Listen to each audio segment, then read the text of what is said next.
In this video, I'm gonna talk about how to mute one clip on CapCut and how we can do this. So let's get started. So first of all, what you need to do is we have to go over here to the CapCut, and this is the CapCut. And from here, if you want to mute a part of a video, these are the things that you need to do. So the first one, what you need to do is, as you can see, we have to go over here.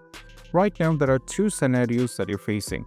One thing, if you're having one single timeline, the way to mute a video is all about, you just need to go over here, click on the mute icon here.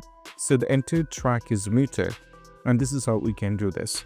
So, but if you're having two or three different timeline, and if you want to mute a single part of a video, then you have to follow this instruction. That is all about. Go over here, find the area in which you want to mute the track and select that particular area. Once you select it, we have to go over here at the top, click on the audio. And right now we can see the volume. This is being set into this.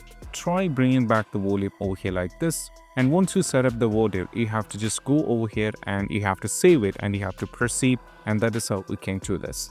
Now this is how we can fix it. And I hope this quick video is helpful. That's it. Bye.